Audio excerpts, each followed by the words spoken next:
Hello ladies and gentlemen, today I'm here to talk about the first book I read in 2014, and it is The Shadow of the Wind by Carlos Ruiz Zafón. This is the first book in the Cemetery of Forgotten Books series and was originally published in 2001. This edition was published in 2005 and has 502 pages. I think a very important thing to mention about this book is that it was originally written in Spanish and was translated in 2004 by Lucia Graves. Also, this is one of the best-selling books of all time. Enough facts, on to the story. This novel is set in 1940s Barcelona, Spain, shortly after the Spanish Civil War. This book follows our main character, a young boy named Daniel, who lives alone with his father, who owns a lovely-sounding antiquarian bookshop. We learn early on that Daniel's mother died shortly before the happenings in this book, and as a young boy, he speaks to her every night before he goes to bed, and isn't really handling and dealing with the death very well. So his father takes him to a huge, mysterious secret library known as the Cemetery of Forgotten Books, and the rule is if you are allowed to enter, you must select one book and protect it with your life. And Daniel selects the book The Shadow of the Wind by Julian Carax. And this is where the book really begins. Daniel gets enthralled and completely obsessed with this book and its author. He must find another book by this author, but he discovers that mysteriously all of his other works have been destroyed. He may even own the only remaining copy of a Carax book.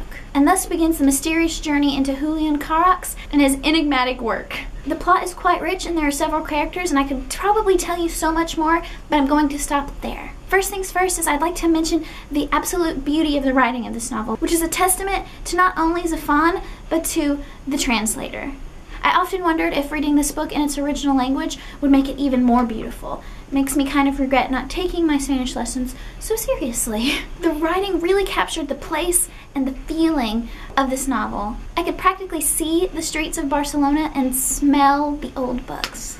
This book was essentially a story within a story. Obviously, we're following Daniel through his life and finding the mysteries of this man. We see him growing up and falling in love and taking this mysterious adventure. But we also get to see Julian Carax's story through his eyes and his experiences. And the mystery element of this novel just kept me wanting more. And it wasn't like a mystery for a specific event, like a murder mystery. It was more like this life mystery. It was my kind of mystery. It was a subtle mystery that just felt like a story. And actually the only negative that I have to say about this story pertains to the mystery aspect of it.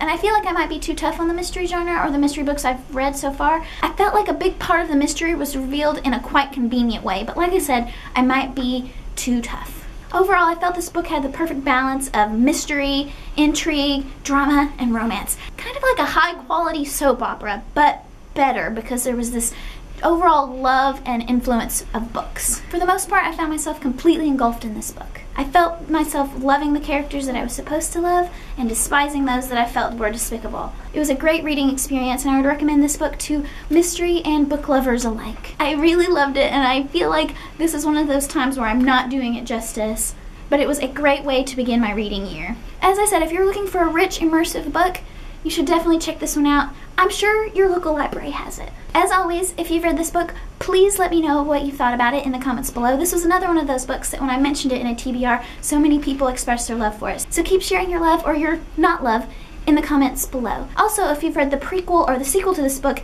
let me know your thoughts on it as well so I can decide whether or not to continue on in this series. Thank you all so much for watching. I'll see you next week with a new video. Bye.